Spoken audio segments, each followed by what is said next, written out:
Hello, puppies and kittens. We're doing another interview for the Raw Men. This time we're talking to Kris Ricard, who is representing an organization called the Secular Atheism Foundation. And Kris, welcome to the show. What is the Secular Atheism Foundation?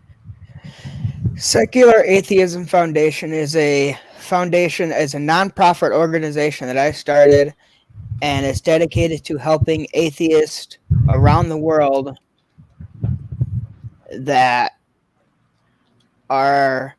may be in trouble because of their beliefs, because of where they live, or they might just need help seeking refuge somewhere else. Okay, now this is a very lofty, ambitious sort of a goal. I mean, the very last interview that I did was from a similar organization with a similar agenda, where helping people in different parts of the world who are facing religious persecution for not being religious. And how is your organism how is your organization attending to these people's needs?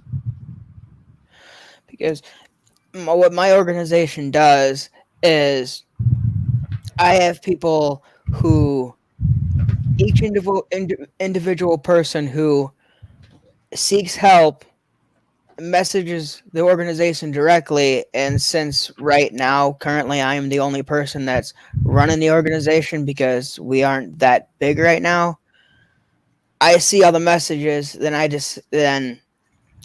I talk with the person, I figure out what they need, I figure out what I can do to help them, I give them resources, I provide. Give me for instance, if you wouldn't mind. I mean, I'm assuming you've had people contact you that were in need, right? I have had one person contact me so far, and that was it.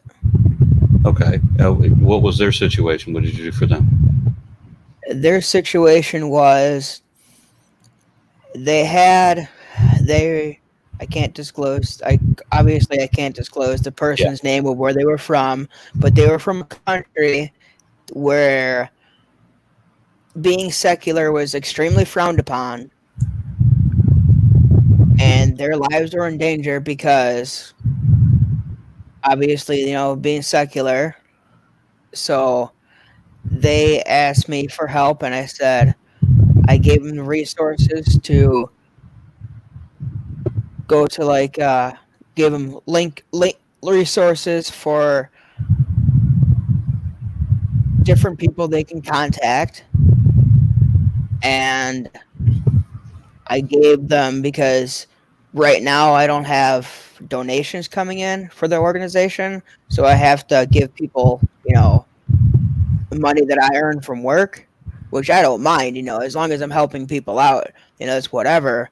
So I gave them, after reviewing their story and talking to them for a little while, I gave them a little bit of money of my own money, so they can go seek out like a passport or something, or whatever they needed to do to get out, at least far enough away where they can be safe. Yeah, the previous organization, I think it was in association with Atheist Alliance International, and I wish I could remember off the top of my head. I mean, it's the same kind of thing that you're talking about, where they were, the people are contacting them in desperate situations, and they have a pool of donations with which to help some of these people, and even with legal aid. Oh, I remember it was an atheist refugee program in Turkey was the ones I was talking about before. So it was limited only to there. It would seem that you're going to need to have some kind of a serious cash flow if you're going to be helping people out for this reason. You certainly don't want to be handing people your own pocket money. I think even in any situation, if you're giving your own money to whoever contacts you, that's obviously a huge risk, right? Oh, yes. And that's why there was also another person who contacted me, who was asking me for money, and I asked him why he needed the money for, and he said he wanted to start a business, and I told him that's not what the organization is for. I don't help people start businesses. I help people get out of desperate situations. Yeah, yeah. So you had this one person. What were they? Did they get out of that situation?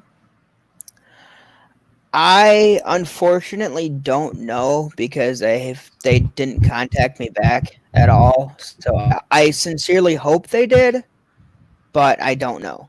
Yeah, I ran into a similar situation when I was trying to help somebody in an African country get out of another refugee sort of a situation where he's in dire straits where he is. He's been found out. The locals knew who he was, and he needed to escape. And I contacted people that we knew in common who could do something about helping him. And then I get a message back saying that they don't know that this guy was even legit, that he was trying to take advantage of a program that was intended to help people in his situation or his expressed situation. So we don't actually know, since the guy never got back to us. Would seem then that we need to have some kind of a network of people to vet the situation, to identify who the person is that we're helping. Yeah, that's one of the only downsides to helping people out is, like you said, you don't know who these people are. You don't know their actual backstory. You know absolutely nothing about them, and you hear these stories. Nor can you in many cases, because they have to be discreet. Yeah. And I mean, the skeptic in you, on the one side, the skeptic in you, wants to really, I don't know, find out as much information as you can. But the other hand, the humanist in you really wants to help these people out. Yeah. So in my situation, I talked to the person directly, and there was at least that I could actually at one point see a face, or at least hear a voice or whatever, and so I could have something to associate with. And I did get as much information as I could, including ideal connections to get out. And so I thought I had satisfied all of that. And I, like you, I don't know if I actually did. There was a time when I was a president of Atheist Alliance of America, where a number of people had contacted me in desperate situations where they had fled to Pakistan from someplace even worse than Pakistan, and were expecting me to send a helicopter or something to get them out of the country, because they're now in this foreign land and they're homeless and using whatever means they can to contact me through social media channels. And I'm like, I don't have a helicopter. It's not like I have a team of special operatives and infinite resources to say them. I'm just this guy, right, in Texas who, maybe I have connections to somebody you can talk to who can connect you to someone else who can help you. But it was frustrating that I felt so completely powerless. That I know that there's people in these situations, and there's not a network for all of these nations that we can do something like that. Yeah, I mean, it would be really nice, because I know there's a lot of,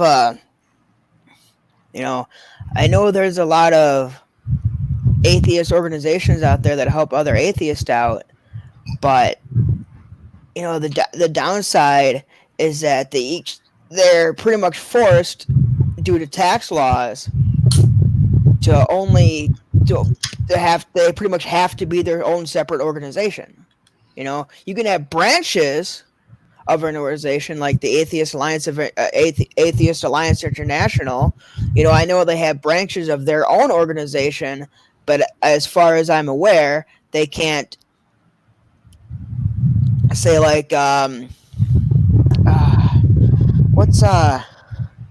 what's the organization that Matt Dillahunty runs? Mr. Dillahunty. He is president of the atheist community of Austin. Okay, so as far as I'm aware, the atheist community of Austin, due to the way the tax laws are written, can't blend with the Atheist Alliance International. They can help each other out, but they can't become one and the same organization. Okay. And I honestly think that, these organizations, they see, because the atheist organizations like the Atheist Alliance International, Atheist Republic, the one you just mentioned, I'm sorry, it slipped my mind. The Atheist Refugee Program. Yeah. Yeah, I can't remember what their name was either off the top of my head. I'm surprised that I can't, but it happens. Hell, even the church, even the Satanic Temple, which is really just a atheist organization that does pretty much the same thing as all the other ones I mentioned does. Well, there's a significant difference. They dress better. Yes, they do. They definitely dress better. Even the even the Church of Satan, which is basically just a giant troll group. They So what is it that you aspire to make this organization? I mean, so you just said you just created it, right? Yeah, I created it. All right, and it's a few months so far, ago. it's just you. But yeah, what would you like it to do? What is the infrastructure that you want to set up? What is the ideal situation, your goal, so to speak? The ideal situation for the foundation is to become an international organization dedicated to not only helping atheists out of dire situations, but also eradicating superstitions about atheism, promoting atheism in a positive light. Okay. As you're venturing out on your own alone, you are aware that there are other organizations that have kind of the same goal in most respects, right? The one that's unique is trying to set up an international rescue program or something along those lines. That's going to be very challenging because of all the political differences in the different places that you're looking at and how people have to go about even contacting you and putting themselves at risk in contacting you. And then what can you do when they do? If somebody calls you, if somebody reaches you from Sudan, their situation is going to be very different than the person in Pakistan, and certainly enormously different from those in Saudi. Oh, yes. Yeah. Yes. And I agree that there needs to be something like this. I mean, I was in Canada when I met this guy, who I think he was a Saudi national, and he's like a refugee in Canada or hiding out in Canada, trying to get refugee status. And this was many years ago, but the Canadian government had initially denied him, and were going to deport him back, knowing that he would be captured and executed upon arrival. So I mean that would be the typical procedure. I mean, if it's not captured and executed, then it would be captured and flogged and imprisoned and potentially eventually executed. In any scenario, it's unnecessarily just a completely bad deal for that guy. And I was surprised that there wasn't an advocacy group to speak to the Canadian government on his behalf. And I think they eventually did work something. There was some kind of a grassroots movement that eventually did convince the Canadian government to work with him. But it sounds like what you're trying to work with is more a liaison connection with our own government. Or may I just suggest that? Actually, that actually doesn't sound like a bad idea at all. Yeah. Now, provided we could fix our government. Yeah, good luck with that. First, we need to oust that Cheeto that's in office. Yeah, well, one of the problems is that we have people who are coming from countries that our current president has declared shitholes. And when you give the reason why they need refugee status is because they are unbelievers, I think the Christian nationalists in charge of most things in our state and federal government are not going to be very understanding about that. No. That it's very difficult when everybody in power is religious.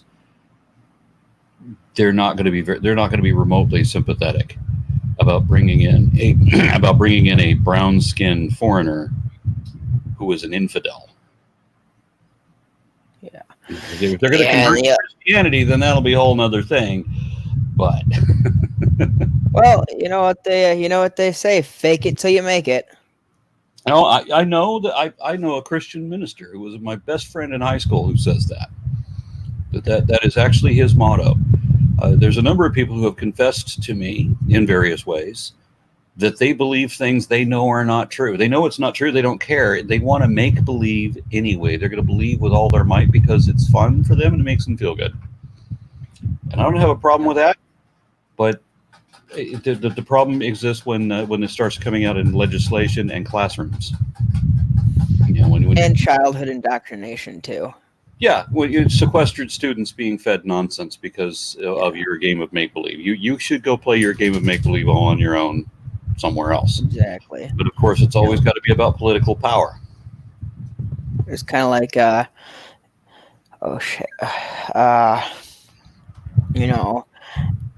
kind of way I find it, it's mind-boggling. It's mind-boggling that somebody like Kent Hovind taught science, and I'm using the word science in this context extremely loosely. Yeah, well, his loose as possible. Description isn't really accurate either because Kent Hovind never taught science. Kent Hovind taught math.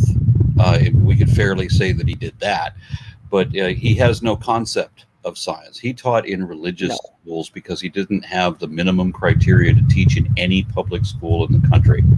So he taught exclusively basically in churches, and he taught religious nonsense. He taught religious distortions of pseudoscience. He taught pseudoscience for 15 years. He bills himself as a high school teacher, but none of that is true. No. I mean, if your knowledge of evolution is so limited, you don't even know what alleles are, you have no business talking about evolution at all. None whatsoever. Yeah, well, we don't want to make any of this about him. No. All right, so we've already gone over that. We had initially agreed to do like a 20-minute conversation where you talk about your organization, and I think we've gone over twice that, but I did most of the talking, I think. So I'm going to give you a few minutes to spell out everything that you want to get out, and then we'll go ahead and close it up. Okay. So one of the things I wanted to talk about, from the messages that we sent each other was this thing I'm starting is called We Are One. And what We Are One is dedicated, it's to eradicate all discrimination against the LGBTQ plus community, because looking at the facts, 72 countries ban homosexuality. In 13 of those countries, 72. Wow. Okay. 72. Yep. In 13 of those countries, being gay can get you put to death. Although most of the other countries don't really care about the law. People will just kill you because it's honorable. And I believe 15 of those countries, being gay can get you thrown in prison. What is it about religion that shows the I don't know the ugly side of humanity? Well, no. The sexual repression that, I mean, why would you or I care what somebody else's personal kink is? I don't understand why why we should criminalize or tax somebody. Consenting adults, right? I mean, that's the whole issue, right? So, however many consenting adults of whatever gender identity, why should we give a fuck? They're adults. They have the ability to make rational decisions, and they decided that they're okay with this. Okay, fine. Y'all have fun. Don't give me any of the details. Why is this an issue for so many people around the world? I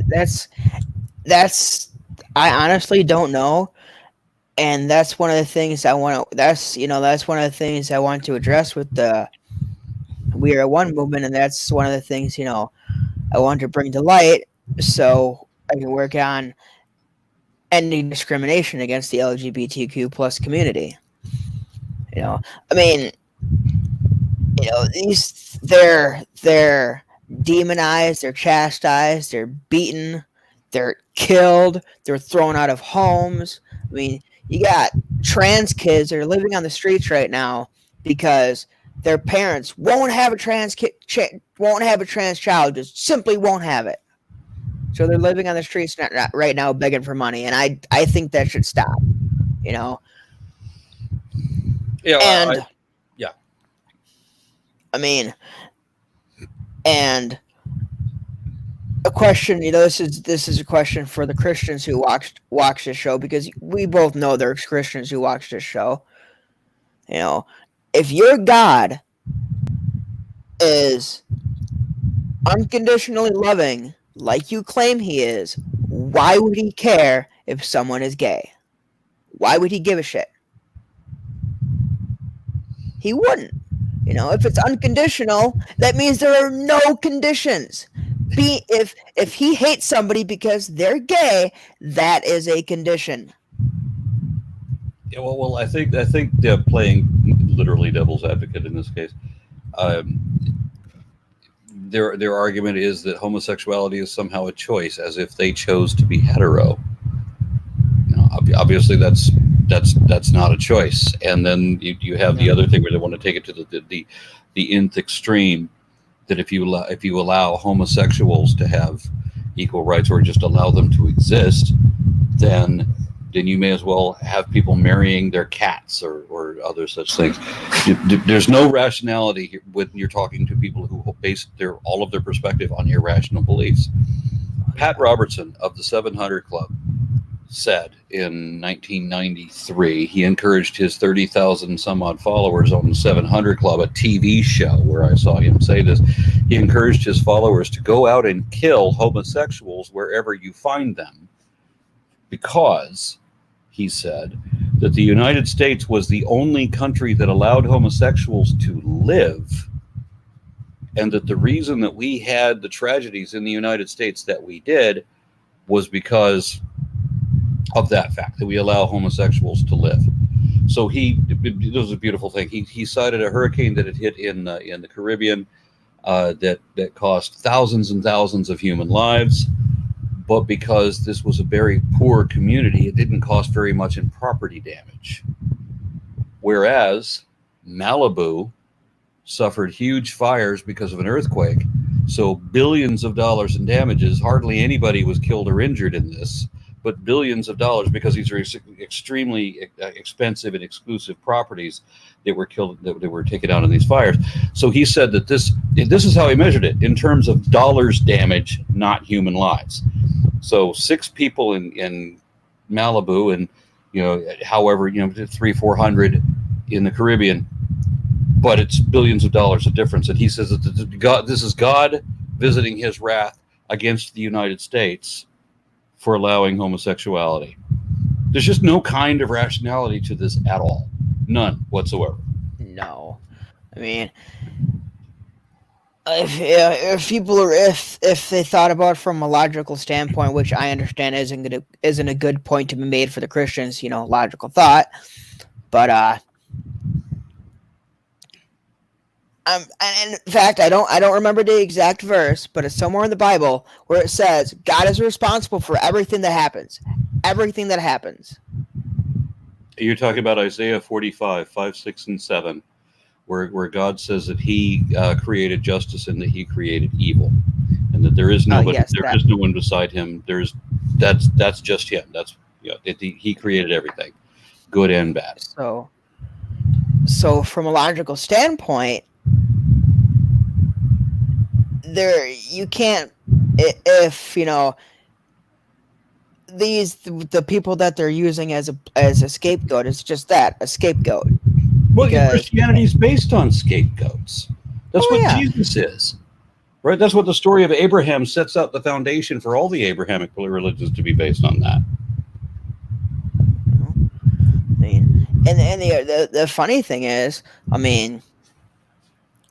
before before Judaism became a thing, most historical scholars tend to agree that Zoroastrianism was basically the root of Christianity.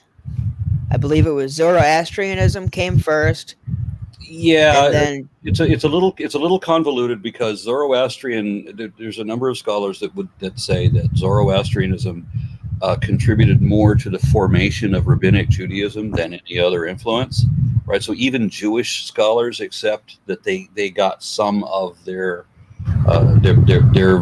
ideas or values from the religion of Zoroastrianism. However, there's one specific thing that the Jews didn't adopt, but the Christians did. So the Christians kind of like reached past Judaism to adopt this notion, and that was the Satan and hell.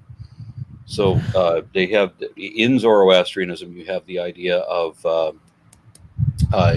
idea that the righteous man, upon his death, will ascend to the kingdom of justice and truth to be ruled by Ahura Mazda, and the wicked man or the liar would descend into the kingdom of the lie, which is ruled by Ahriman, the opposer, and the word for the opposer was Ha-Shatan, thus Satan, the adversary. So that's where we get the concept, the Christian concept of Satan and of hell, where you get judged for your actions, even though the Bible never explicitly lays this out. The Christians adopt this belief that if you're bad, that you'll go to hell. And even though they've changed it so that Satan himself is not in hell. Satan is somehow a bad guy that roams the earth, even though they got the basic idea from Zoroastrianism, and Ahriman rules hell in the same way that Eresh Kigal ruled her land of the dead. Oh. It's actually kind of funny that the word devil and Satan, as far as I know, is not mentioned one time in the Bible, nor is the word hell. You have for Satan, you have the serpent, you have the beast, and one time Lucifer was mentioned. Yeah, but the Lucifer that's mentioned in Isaiah is a completely different one than the Christians imagine. This was they used to do this astrology. They would watch the stars all night, and they would tell stories based on the stars. And Venus, also known as Lucifer, the light bringer, the morning star, never rose above the moon.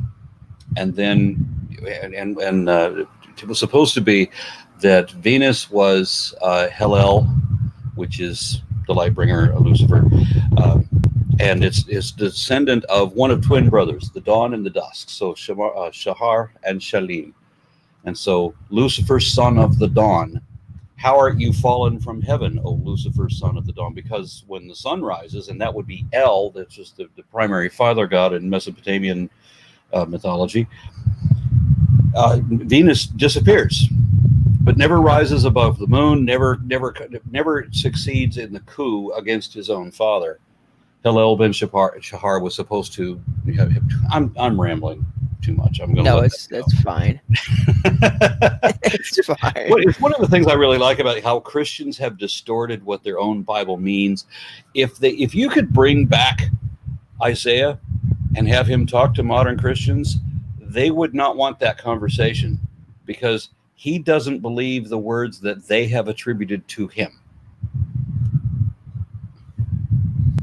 Heck, shit. If Jesus, and this is a big if, because there's no historical evidence to support Jesus's existence, actual historical evidence to support his existence. The Bible is not evidence.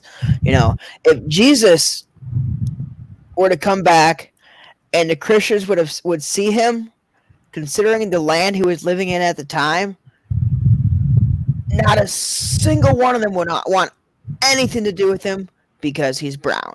Well, would be brown. Worse than that, the words that are attributed to Jesus now are completely ignored by the religious right. Oh yeah, absolutely. Yeah, I'll include a link in the description below about what Republican Jesus would be like. Sorry, I'm kind of moving my cat away. No, kitty. We're going to have to close this up because we agreed originally that it was going to be 20 minutes, and then we just kind of rambled on for a good while. I'm going to have to close this up, so I'm going to let you give out whatever other points you wanted to get to, and I apologize that I dominated so much of this by talking. Oh no, it's fine. It's absolutely okay. But no, the only other point I wanted to add out was that, I mean, like I was saying before, you got, trying to push my cat away.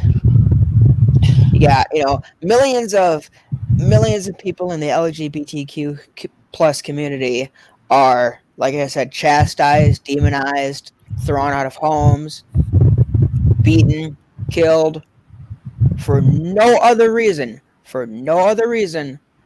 than for being who they are, and that's it. I live in a suburb of Dallas, Texas, and a year or two ago, there was a serial killer who was targeting trans people. And serial killer over that. And it's disgusting that it's just it's disgusting that this is even happening. It's disgusting that these thoughts are even going through people's minds, because I mean, they're not hurting anybody. They're not. If you're not actually hurting somebody, and sorry, but your sensibilities don't count as something because feelings don't matter. And if your religion is your only reason for a particular choice or action, then you still haven't given a reason. Exactly. If if you don't have to agree with it, that's the thing. You don't have to agree with it. You don't have to like it. But we should all do our part to at least be tolerant. Yeah. And that's pretty much everything I wanted to say. All right. Well, I'm going to close this up. Kris Ricard, wish you. I gotta wish you luck in forming whatever kind of organization infrastructure. The infrastructure, I think, is the word that we're looking for here, to help people in need when they're having a refugee status. Because you are talking about people in other countries having to deal with the prejudices and laws of that country, and it's extremely difficult, I can tell you from personal experience, to try to rescue anybody, and it takes a whole lot more. I don't care how much you make, since you're not Jeff Bezos, you don't make enough to be able to write checks for all the people that need aid. So you're going to have to come up with some kind of other system. And it's going to have to not be based on monetary means, because we know how people will exploit any kind of a program that's designed to help certain people. If somebody could claim 2% of Native American heritage, they'll do that in order to claim medical or monetary benefits. And that's the way people are. Yeah. Thank you very much for being on. And I don't know. Keep me posted if you have any progress, or if this organization you've created blossoms in any way. I will, and thank you very much. Oh, I wanted to show off my shirt. What is it? I don't know what that means. What is it? It means straight ally. Get the rainbow A, and then the black and white with the rainbow A over it. Okay, I remember seeing a button that says "I'm straight but not narrow," and I liked that one. All right, thank you very much, Mr. Rikard. Best of luck to you, and I'm going to go ahead and close it out.